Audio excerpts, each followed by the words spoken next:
Student, तो आज हम कार्यपत्रक 32 तिथि 22 सितंबर विषय विज्ञान कक्षा 10वीं का टॉपिक गोलीय दर्पण द्वारा प्रतिबिंब तथा दर्पण सूत्र पढ़ेंगे। तो रेखा चित्र बनाते समय हमें निम्नलिखित नियमों का ध्यान रखना चाहिए।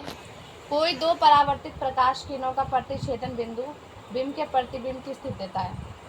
प्रतिबिंब होता है जहाँ पे ऑब्जेक्ट यानी कि जो चीज़ है उसकी परछाई बने, उसे प्रतिबिंब कहते हैं।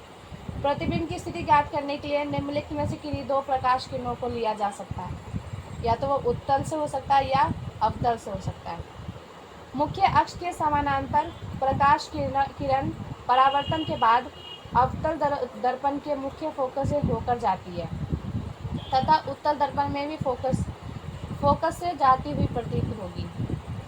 अवतल दर्पण के वक्रता केंद्र से गुजरने वाली या उत्तल दर्पण के वक्रता केंद्र की दिशा में जाती हुई प्रकाश किरण परावर्तन के उसी पथ पर वापस जाती है। गोलीय दर्पण अवतल और उत्तल। वस्तु की विभिन्न स्थितियों के लिए रेखा चित्र और प्रतिबिंब की स्थिति के लिए एनसीईआरटी पाठ्यपुस्तक 10वीं देखें।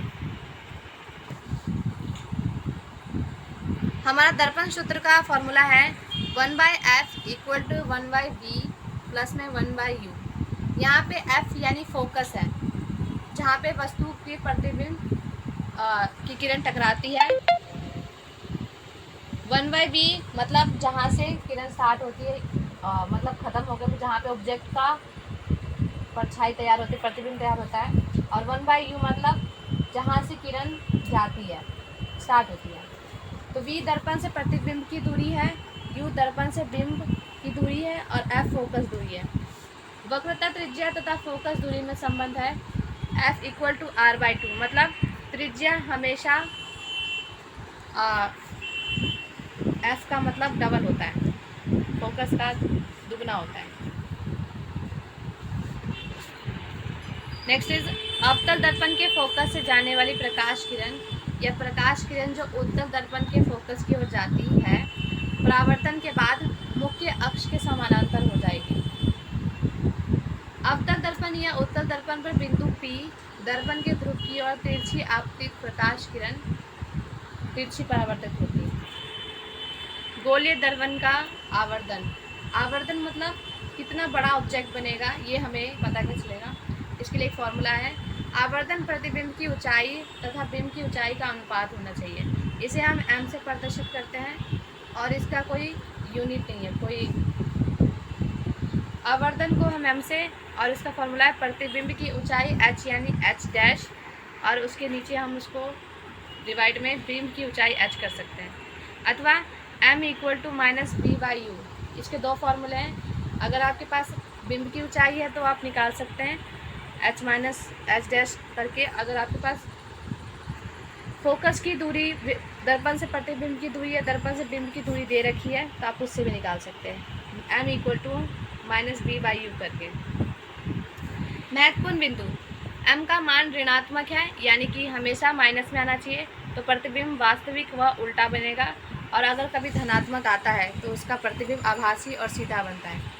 आभासी ऐसा जिसमें आपको प्रतिबिंब बिल्कुल धुंधला धुंधला दिखता है, बिल्कुल क्लियर नहीं होता। चलो हम अभ्यास प्रश्न उत्तर करते हैं। निम्नलिखित कथनों के लिए सही या गलत लिखिए।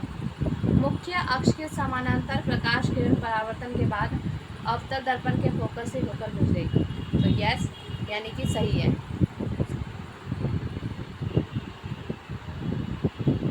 अवतल दर्पण या उत्तल दर्पण पर बिंदु P दर्पण के ध्रुव पर तिरछी आपतित किरण मुख्य अक्ष के समानांतर परावर्तित होती है, तो ये गलत है।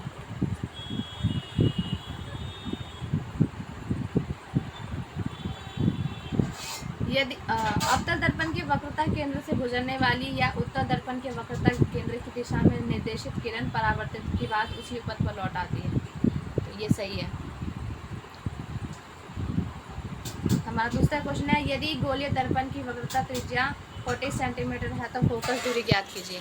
हमारा तीसरा क्वेश्चन है, अवतल दर्पण आभासी तथा आवर्धित प्रतिबिंब बनाता है, तो बिंब की स्थिति होगी फोकस और वक्रता केंद्र के बीच की, तो मतलब इसका आंसर सी है। प्रतिबिंब की स्थिति सी तथा बिंब के समान आकार की बिंब की स्थिति होगी, तो इसका आंसर बी होगा। वक्रता केंद्र पर होगा, यानी डी। फिफ्थ है, एक वास्तविक प्रतिबिंब हमेशा होता है उल्टा, यानी कि B. Thank you for watching video.